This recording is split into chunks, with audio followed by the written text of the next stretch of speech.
umaga po. Narito po ang mga tampok na balitang sports ngayong umaga.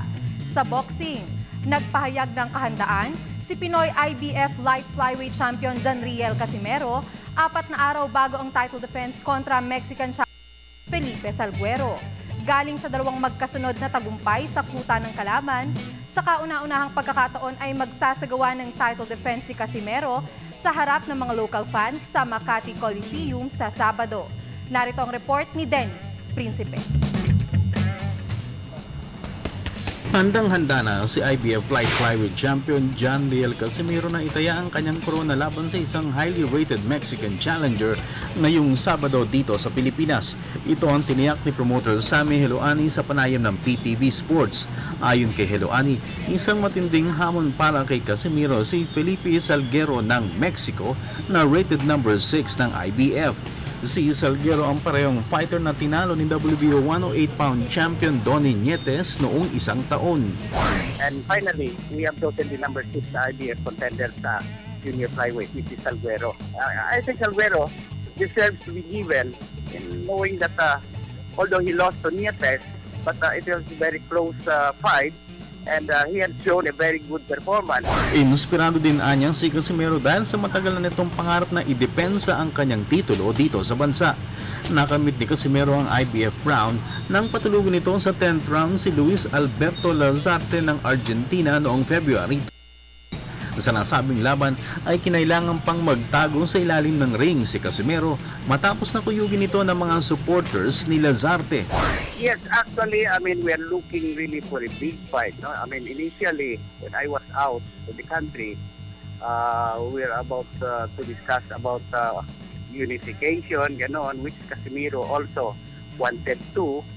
But you know, yung situation doesn't make it possible, so we have to make final kung anong pupuntahan namin.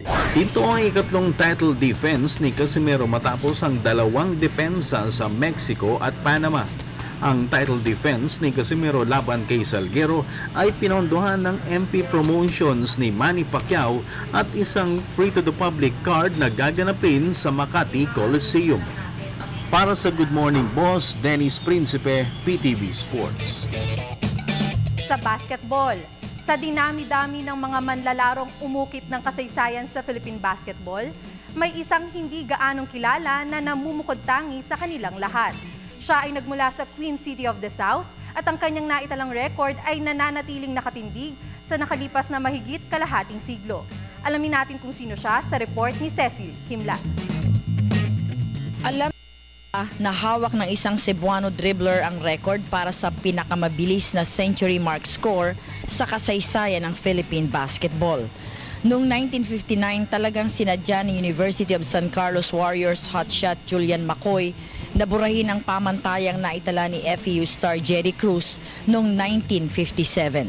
Ang nangyari, lahat na bola nung inumpisahan yung breaking yung record ni Jerry Cruz noong 1957. Pag bola na namin, ako binibigay sa akin yung bola. Ako lang sumushoot. Inamin ni Macoy na sa tulong ng kanyang mga teammates at strategy ng kanilang coach, nagawa niyang magbaon ng 126 points sa loob lamang ng 26 minutes of play sa laban kontra Cebu School of Arts and Trade. Naman kasi ng coach namin, iniiwanan lang ako dito sa dulo ng foul through circle. Ganyan. Tapos nag-aantay lang ako ng fast break. Nung malaman na ng kalaban na nag-aantay lang ako, iniwanan din nila isang tao. Tapos hindi makacheck yung isang tao, ginawa nila dalawa. May ganun din nangyari. Sa siniswerte niya ako noon, nagawa yun. Sa ngayon ay nakamarka na rin sa University of San Carlos Gym sa Cebu ang larawan ng number 6 jersey ni Macoy kasama na ang ilang talata ng kanyang history para sa koponan. Pero aminado ang 65-year-old legendary cager na sa pag-usad ng panahon ay may sisibol na bagong talento na bubura sa kanya mahigit kalahating siglong record. Para sa Good Morning Boss, Cecil Kimlat, PTV Sports.